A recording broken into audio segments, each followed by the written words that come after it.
Hi everyone, kwa majina naitwa Julia Ayeta, karibuni. Leo hii nafanya skincare video, nitakuwa naonyesha jinsi ya kufanya facial nyumbani na vitu mlivyonavyo tayari. Ngozi yangu ni ya mafuta na hii facial hunisaidia kupunguza na kuondoa weusi, hasa shingoni, mdomoni, yani usoni kwa ujumla. Pia hunisaidia kuondoa chunusi, madoa, kupunguza muonekano wa vitundu usoni na mengine mengi. Kwanza mimi hutoa chochote nilichopaka usoni kwa kutumia mafuta. Muda huu natumia mafuta ya olive oil. Olive oil ni comedogenic, yani yanaweza kuziba vitundu vya uso na kusababisha chunusi, hasa kwa watu wenye ngozi ya mafuta. Ila kwangu hayanipi shida. Pia huyatumia mara moja, si kila siku. Huya massage kwa dakika kama hivi unavyoona, kabla niyaoshe kwa kutumia kitambara kama hichi. Maji ninayotumia ni ya moto kidogo. Hulowesha kitambara changu kabla nianze kukitumia usoni. Mimi hujaribu kuepuka kuvuta na kufuta ngozi hasa ya uso kwa kutumia njia iitwayo parting. Japo parting huchukua muda kidogo, ila husaidia kuongeza mzunguko wa damu usoni na kufanya ngozi yako ing'ae.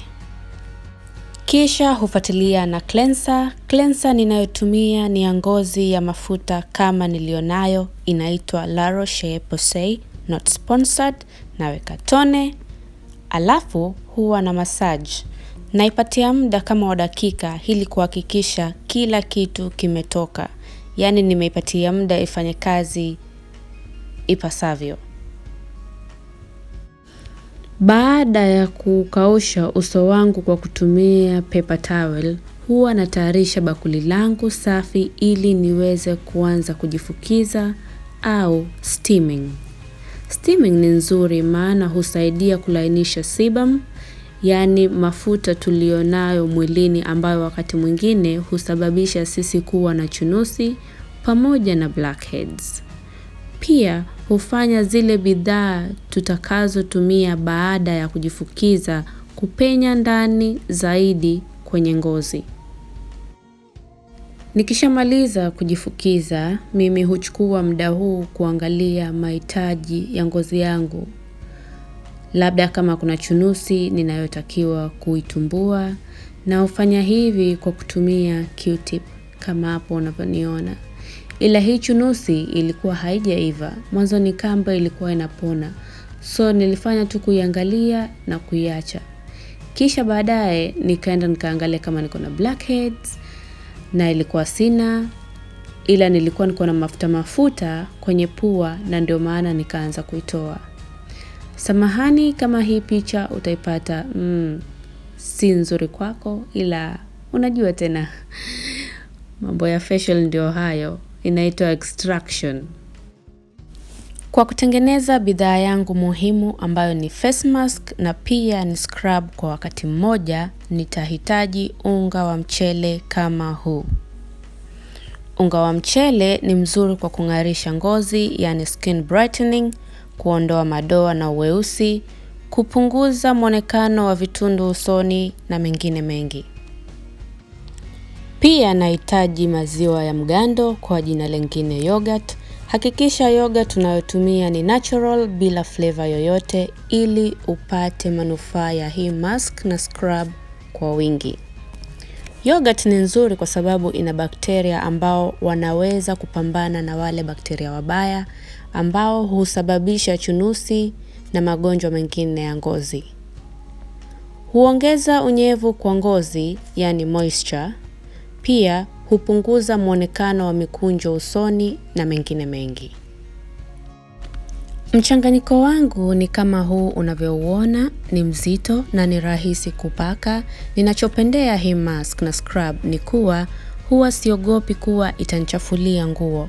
Hapa natumia foundation brush kuhakikisha napaka huu mchanganyiko kwa usawa, maana nataka ikauke haraka. Ila mara nyingi mimi hutumia mikono kufanya hii kazi. Nishaanza kupendeza tayari. Nitapaka hadi mdomoni maana nilibarikiwa na lips za rangi ya kipekee. Kisha nitapaka shingoni kunipunguzia weusi nilionao, na kwa vile huu mchanganyiko ulikuwa mwingi kidogo, niliamua kupaka hadi kifuani maana mimi hutokea chunusi hapo pia.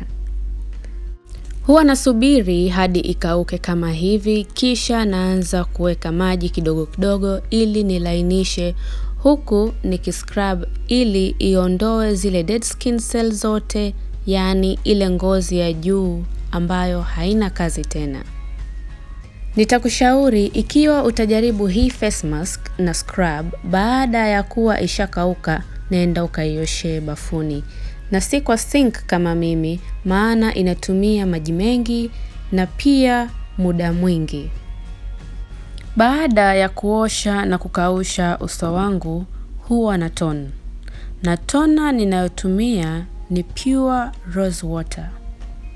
Huwa naanza na haya maji ya rose water ili ibalance, yani isawazishe pH ya ngozi yangu, ambapo husaidia kucontrol nisitokwe na mafuta mengi usoni.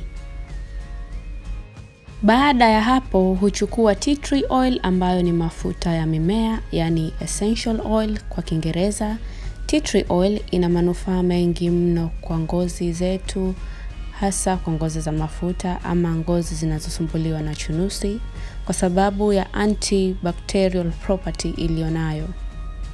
Mara nyingi tunashauriwa tusitumie essential oils bila kuchanganya maana yanaweza kuunguza ngozi zetu, na mafuta tunayotakiwa kuchanganya nayo ni carrier oils, yani mafuta kama ya nazi. So nilichukua rose water yangu nikachanganya na matone 10 ya tea tree oil, kisha nikatone tena. Kwa ujumla nilitone uso wangu mara 2. Hapa ndipo huwa namalizia facial yangu kwa kupaka mafuta yangu ya uso, ila kwa vile nilikuwa na sheet mask pamoja na spot reducer patches, niliongezea before I call it a night. Vitu muhimu vya kuzingatia: ikiwa chunusi zako ziko sensitive, yani labda zatoa damu, maji, epuka hii mask sababu inaweza kuwa too strong kwa ngozi yako. Chengine ni, ikiwa uko na allergy ya bidhaa yoyote niliyotaja, tafadhali iepuke. Ya pili na ya mwisho, huwa nafanya mask hii ambayo pia ni scrub mara 1 kwa wiki. Kujifukiza huwa nafanya mara 2 kwa mwezi, na huwa najifukiza kwa dakika 5. Haizidi 10 ikiwa nitapitisha. Shukran sana kwa wakati wako ulionipa, na usisahau kusubscribe kama bado hujafanya hivyo. Hadi wakati mwingine tena, bye for now.